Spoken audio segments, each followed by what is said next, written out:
Good afternoon, Victoria. Yes, good afternoon, ma'am. Okay, Victoria, can you tell me about yourself? Okay, I'm Victoria Pintoy Serdoncillo. I live in Barangay Tinago, Palampon, Liti. I have two kids, 32 years old, married. Okay, I have a few questions for you to answer, so let's start. Okay, ma'am. Why do you want to work as a maid? It's because I want this job, my. Why you choose Malaysia when there is a lot of other country? I want Malaysia because Malaysia is same for the Philippines. How are you qualified for this job? Hard working and be honest. May I know what your educational level is? College level and graduated. College undergraduate or graduate? Undergraduates. Okay, you are college undergraduate. What is your recent working experience? Qatar and Malaysia before. Okay. Do you have experience of taking care of baby? No, ma'am. How about elderly? No, ma'am. Do you have any other special skills? No, ma'am. Are you willing to learn new skills? Yes, ma'am. Are you willing to work with a family where the mother-in-law or any relatives stay together? Yes, of course, ma'am. Currently, are you still working now? Yes, ma'am. Okay. Do you know how to cook? Yes, ma'am. Only Filipino food and Arabic food. Okay. Are you aware that you will have to do washing, cleaning, ironing, and cooking? Yes, ma'am. Okay, from all the house chores like washing, cleaning, Yes. ironing, and cooking, which do you like most? Cleaning and cooking and washing. Okay, if ever you were selected to work in Malaysia, who will take care of your kids? My mother-in-law, ma'am. You are not allowed to use handphone during working hours.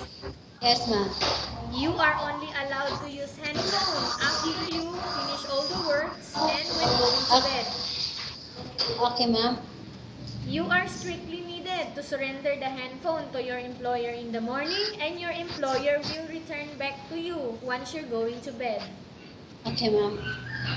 If ever your employer finds out that you're abusing of using your handphone and it's affected your work performance, your employer will confiscate your handphone and you are not allowed to hold it anymore.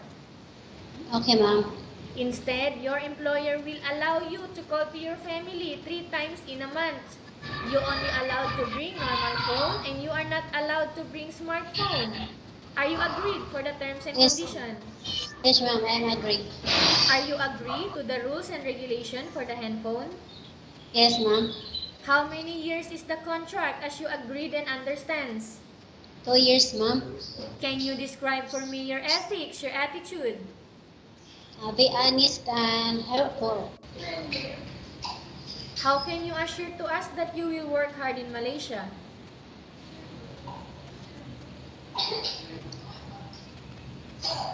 I will do my best, ma'am. Okay, can you promise not to use the telephone without the permission of your employer? Yes, ma'am. I promise, ma'am. Can you promise not to put on makeup but to dress properly while work? Yes, ma'am. I promise that one, ma'am. Can you promise not to ask for advance salary from your employer under any circumstances? Yes, ma'am. I promise that one. Okay, can you promise not to invite friends and relatives without the consent of your employer? Yes, ma'am. I promise that one, ma'am. Okay, do you really understand of the rules and regulation of the agency? Yes, ma'am. Okay, do you have any history of sickness, breast cancer, or any other illness? No, ma'am. Do you suffer from any skin diseases, allergy, or physical defect? No, ma'am. Have you suffered from any serious illness? No, ma'am. Do you smoke? No. Have you undergone any operation? No, ma'am. Are you medically fit?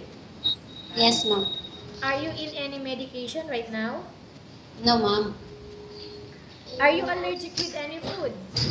No, ma'am. Are you preferred to work for the employer of any race? Yes, ma'am. Are you preferred to eat the type of food No. taken by your employer? No, ma'am. Okay. Are you preferred to eat the type of food taken by your employer? No, ma'am. I will repeat the question. Yes, Are ma'am. you preferred to eat the type of food taken by your employer? Yes, ma'am. Are you afraid of being left alone in the house? No, ma'am. Are you afraid of dogs or pets? No, ma'am. Can you promise to work according to instruction from your employer? Yes, ma'am. Do you have any immediate family working in Malaysia? No, ma'am. Okay, Victoria, we have finished our question section. Let's go to case study. I have a Okay, case ma'am. study for you and I want you to answer me truthfully, okay? Okay, ma'am. Okay, upon arrival in Malaysia within 6 months only, if ever any of your family members passed away, what will you do? Okay. Can you repeat again, ma'am? Okay, upon arrival in Malaysia within 6 months only, if ever any of your family members passed away, what will you do? I will continue my contract, ma'am. You will continue the contract. Okay. Tell us about yourself again and why do you want to work in Malaysia as domestic helper? It's because I want this job, ma'am. This job is maybe for me. I like this job because I experienced before. Okay, Victoria, what do you want to tell to your employer who are watching your video right now? Okay, ma'am. Uh, hi, good afternoon, ma'am. You choose me, and I need you, and I will do my best. And that's all, ma'am. Thank you. Okay, thank you very much, Victoria. We will update to your agency if there is any selection made by the employer. Okay, ma'am. Thank you, ma'am.